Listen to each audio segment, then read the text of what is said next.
So yeah, I got the pleasure of coaching him. And one thing about Travis, a lot of people don't understand is that he's a very coachable dude, very coachable player. His attention to detail is great. He's great in meetings. He asks great questions, and he works his butt off on the field. So he's a pleasure to coach. What are some of the areas that he's still kind of raw in as a receiver? You know, I think he's come along. He's further along than I would think at this point with understanding coverage and understanding football IQ and you know, the coverage dictating where he needs to be. For him, there's certain situations. You know, maybe leverage of a DB. And I'm running as a guy who we know has produced. And, you know, he's been in the fire. He's done it. You know, he's a guy that we've seen make contested catches. He's a reliable target that we're going to continue to lean on. Some of those other vet guys, you know, it's an overall competition right now. Everyone's fighting for their job. You know, Ty Robinson, he's come along the last couple of days, making nice plays. I need to see more out of Grant Page. He had a nice day yesterday, made a play for us. He needs to continue to have that confidence to make plays. So overall, you know, collectively the group is competing. We just got to keep stacking days and days and days.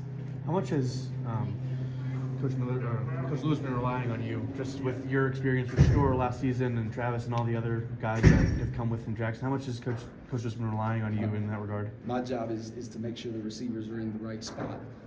And we put a lot on our receivers in this offense. You know, there's a lot of different stuff going on. There's a lot of different adjustments based off of coverage. So, you know, anytime we get walk-through meetings, you know, we got to do our best, and I got to do my best as a coach to, you know, have that level of understanding and make sure our guys know where the heck they need to be. And if we know where to be as receivers, we're going to carve up some defenses this year. Kind of along those lines, how much of this offense in terms of the sets and the things you're talking about, getting the guys in right position, how much of the offense is going to be installed by the end of spring? How much will still be a work in progress? I would say a bulk of it. You know, the stuff that you're going to be good at is the stuff that you know you're going to do during the fall. That's what you're going to invest your time in the spring, and that's what we've been doing. And we've been doing it over and over and over again until we get it right, you know, routinely, consistently. Once the fall hits, you know, obviously game plan wise, there's going to be some tweaks. But you know, when we get into critical situations and you know, stuff starts hitting the fan, you're always going to rely on your bread and butter. So I know that's what we got to get right now. I know it's a couple months away, but in week 2, you guys or week 3, you guys are going against one of your old mentors and Coach Norvell, just up the road. What has that relationship with him meant to you, and how much has he been a mentor to you in the early part of your coaching career? You know, a lot. I mean, I love Jay Norvell. I was just talking with him on the phone a couple weeks ago, and he was really big for me. You know, getting me started and coaching wise and taking me under his wing.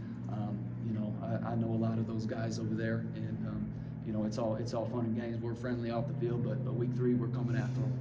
Coach Prime said that Travis Hunter loves playing wide receiver, whereas corner is just something he's really good at. Do you get that sense? Like I said, you know, he is a natural receiver. He played receiver in high school. You know, he's just a freak athlete, right?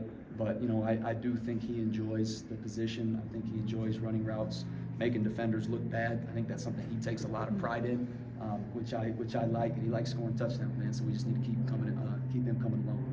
Jimmy Horn earned his number this week. 2 questions. What do you see from him, and who do you see next within your group getting their number? I'm not going to throw out any names to who's next. I don't want them to get too big-headed on me, and I want them to finish off the week strong. There might be 1 or 2 more candidates.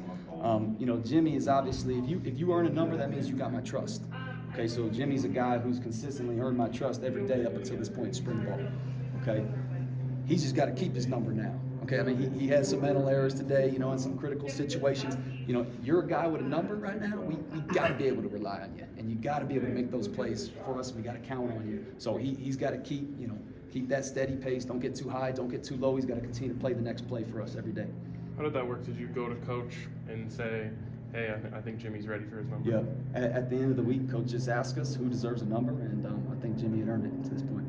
You've got a lot of receivers set to join the mix this summer. How much are you going to lean on guys like Jimmy that have gone through a set of practices to kind of help you bring those new guys along? Yeah, that just comes along with being in the group and you know, holding guys accountable, holding guys to the standard that we've set here. You know, you've been here in the spring. You know what the heck is going on. So now we got new guys coming in that we're going to depend on to play for us, to win games for us in the fall. So it's a collective group effort to make sure everyone's on the same page.